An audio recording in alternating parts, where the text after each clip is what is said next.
2025년 8월 20일 수요일 성 베르나르도 아바스 학자 기념일 제1독서 판관기 9장 6절에서 15절의 말씀입니다. 그 무렵 스켐의 모든 지주와 벳 밀로의 온 주민이 모여 스켐에 있는 기념 기둥 곁 참나무 아래로 가서 아비멜렉을 임금으로 세웠다. 사람들이 이 소식을 요탐에게 전하자 그는 그리짐산 꼭대기에 가서서 큰 소리로 이렇게 외쳤다. 스켐의 지주들이여, 내 말을 들으시오. 그래야 하느님께서도 그대들의 말을 들어주실 것이요. 기름을 부어 자기들의 임금을 세우려고 나무들이 길을 나섰다네. 우리 임금이 되어주오 하고 올리브 나무에게 말하였네. 올리브 나무가 그들에게 대답하였네. 신들과 사람들을 영광스럽게 하는 이 풍성한 기름을 포기하고 다른 나무들 위로 가서 흔들거리란 말인가. 그래서 그들은 무화과 나무에게 그대가 와서 우리 임금이 되어주오 하였네. 무화과 나무가 그들에게 대답하였네. 이 달콤한 것, 이 맛있는 과일을 포기하고 다른 나무들 위로 가서 흔들거리란 말인가. 그래서 그들은 포도나무에게 그대가 와서 우리 임금이 되어주오 하였네. 포도나무가 그들에게 대답하였네. 신들과 사람들을 흥겹게 해주는 이 포도주를 포기하고 다른 나무들 위로 가서 흔들거리란 말인가. 그래서 모든 나무가 가시나무에게 그대가 와서 우리 임금이 되어주오 하였네. 가시나무가 다른 나무들에게 대답하였네. 너희가 진실로 나에게 기름을 부어 나를 너의 임금으로 세우려 한다면 와서 내 그늘 아래에 몸을 피하여라. 그러지 않으면 이 가시나무에서 불이 터져나가 레바논의 향백나무들을 삼켜 버리리라. 주님의 말씀입니다.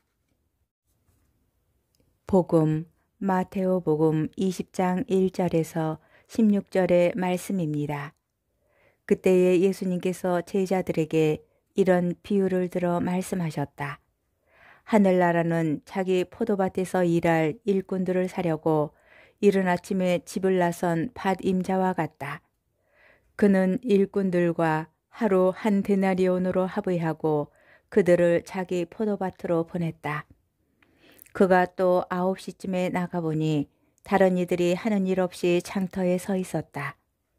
그래서 그들에게 당신들도 포도밭으로 가시어 정당한 삭을 주겠소 하고 말하자 그들이 갔다. 그는 다시 12시와 오후 3시쯤에도 나가서 그와 같이 하였다. 그리고 오후 5시쯤에도 나가보니 또 다른 이들이 서 있었다.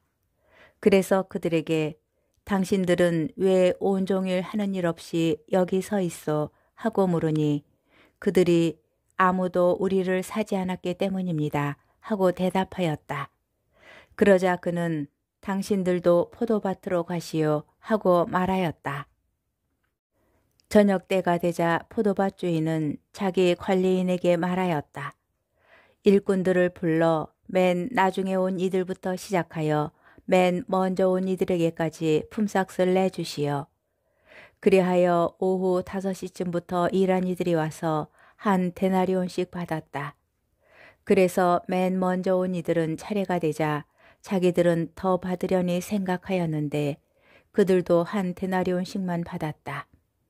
그것을 받아들고 그들은 밭 임자에게 투덜거리면서 맨 나중에 온 저자들은 1시간만 일했는데도 떼약볕 아래에서 온종일 고생한 우리와 똑같이 대우하시는군요 하고 말하였다.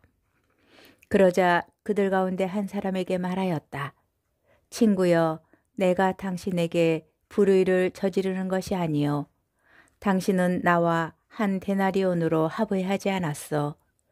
당신 품삯이나 받아서 돌아가시오. 나는 맨 나중에 온 이 사람에게도 당신에게처럼 품삯을 주고 싶소. 내 것을 가지고 내가 하고 싶은 대로 할 수 없다는 말이요. 아니면 내가 후하다고 해서 시기하는 것이요. 이처럼 꼴찌가 첫째 되고 첫째가 꼴찌 될 것이다.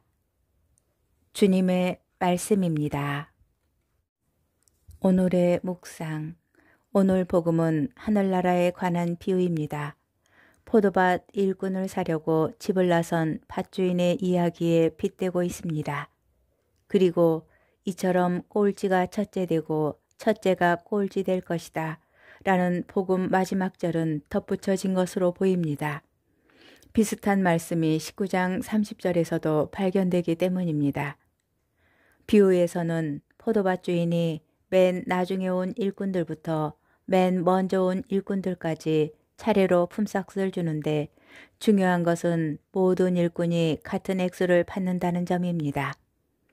당시 마테오 복음사가가 속한 교회 공동체의 구체적 상황을 고려해 봅니다.